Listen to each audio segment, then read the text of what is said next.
confusão, e existe uma linha no que eu vou falar agora, né? Que às vezes é difícil de dividir esses dois pontos dessa linha, né? Porque muitas vezes há habilidades que o aluno precisa saber até um certo período. Só que muitas vezes é confundido com conteúdos que ele precisa saber. E aí tem um cara, tem um canal no YouTube, já tem muito tempo que eu não assisto um vídeo dele, ele chama Flávio Augusto, esqueci o nome do canal dele agora, Geração de Valor. E ele fala, cara, no ensino médio eu estudei briófitas, pterófitas, sei lá, a era paleontológica dos dinossauros, e eu não uso nada disso. Há tanta coisa que eu estudei, eu não preciso, e a gente era obrigado a decorar nome. Do que na verdade, daquele conteúdo eu preciso hoje na minha vida? É mais ou menos isso, né? A escola, ela tem que ser uma formadora de um cidadão ali na frente, na sua fase adulta, mas tem que fazer parte de um processo infanto-juvenil mesmo. E a gente fala, né? Eu não sei se a Unesco fala disso, mas já tem até uma questão de falar da escola para a vida toda, né? Que a gente está sempre aprendendo. E aí, o Patielli, a grande questão que eu estou falando é que por muitas vezes a gente precisa focar em que habilidades o menino precisa ter. Assim, ele precisa saber raciocinar. E quando você fala precisa saber raciocinar, não necessariamente ele precisa saber fazer conta de cabeça. Porque um celular faz a conta. Você pega lá, vai na função calculadora. Mas que tipo de conta ele precisa fazer, por exemplo? Se ele souber que tipo de conta ele precisa fazer, mas ele sofre de descalculia, beleza, a calculadora vai lá, resolve o problema para ele. Aí, se você consegue colocar uma situação problema, a pessoa sempre colocou o nome do Joãozinho. Que Joãozinho que nada. Vamos nós mesmos aqui montar uma feira. Tá aí, um projeto, uma situação problema. Monta uma feira onde os próprios alunos serão vendedores e clientes ali. Inventa, né, não tem o dinheiro do banco imobiliário, coloca o menino para poder fazer compra e ver se o que ele quer comprar, quantos itens ele quer comprar, o dinheiro que ele tem, se no final vai ter troco, se no final vai ficar faltando, o porquê, e ele investigar, mesmo que essas contas sejam feitas no celular ou numa calculadora tradicional. A questão é ele saber raciocinar dentro daquela situação, contexto.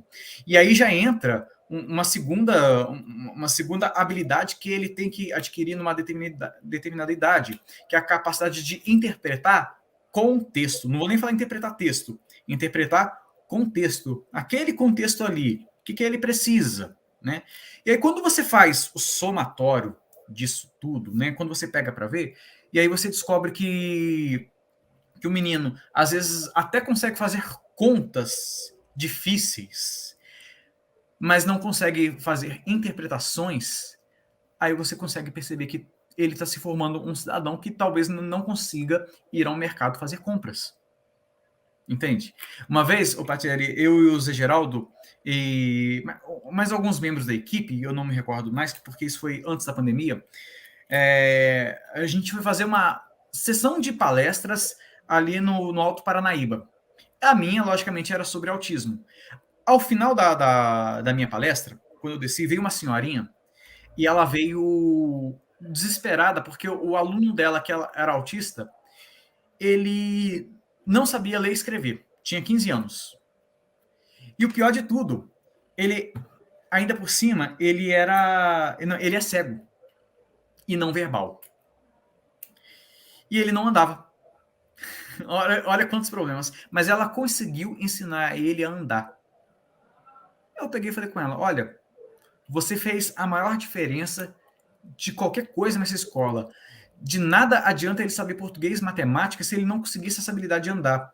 Por quê? E aí eu coloquei totalmente uma situação problema para ela. Imagina esse menino depois ali com 18 anos, 19 anos, 1,90 m de altura, aí pesando ali uns 100 quilos por baixo, né? Porque como não anda, não faz atividade física, e aí vem a obesidade junto, com outros problemas que a obesidade traz. Como é que esse menino vai tomar banho? E se ele começar a se autoagredir, começar a sem querer agredir quem está ali junto com ele não conseguir interpretar situações.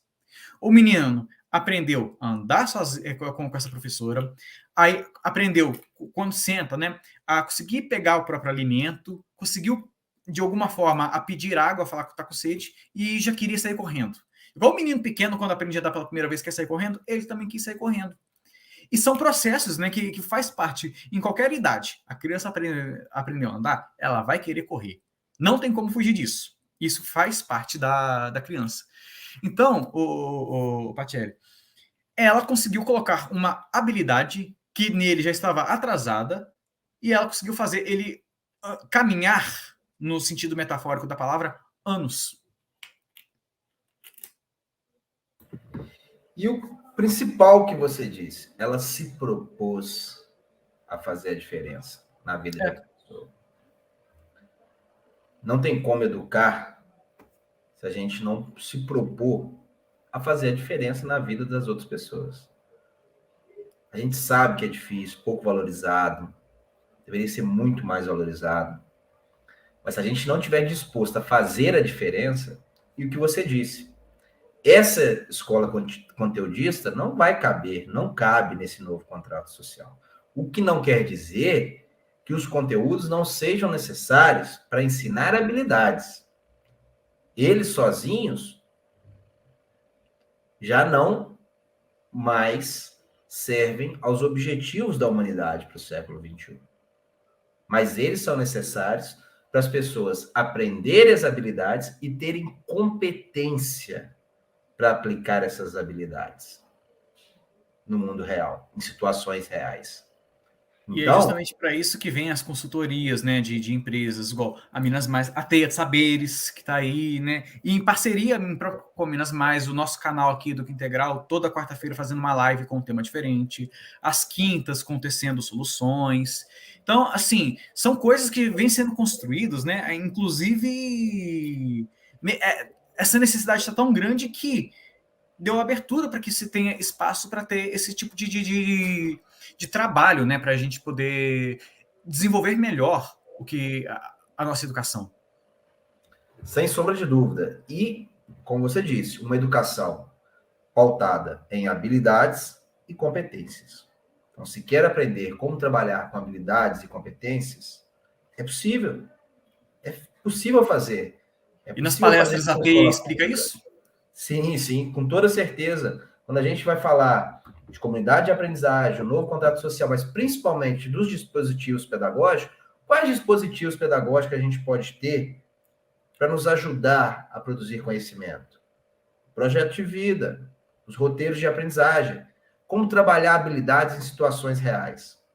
E aí, para a gente terminar, como o Euler disse, montar projetos não é montar projetos para o outro, é montar projetos com os outros.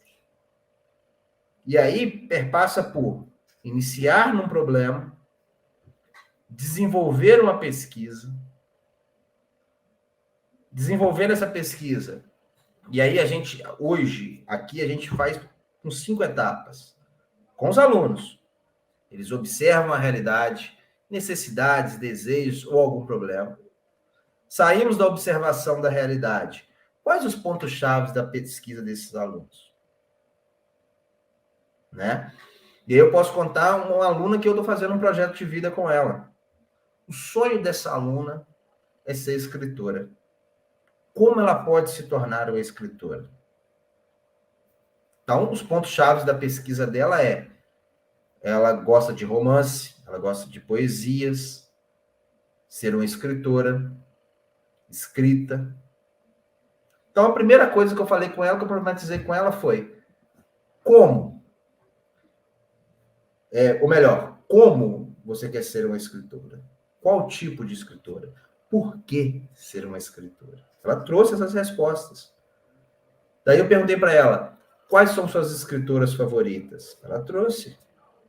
Hoje eu terminei com ela falando, olha, ela mesma me disse, eu preciso escrever mais, eu preciso ler mais.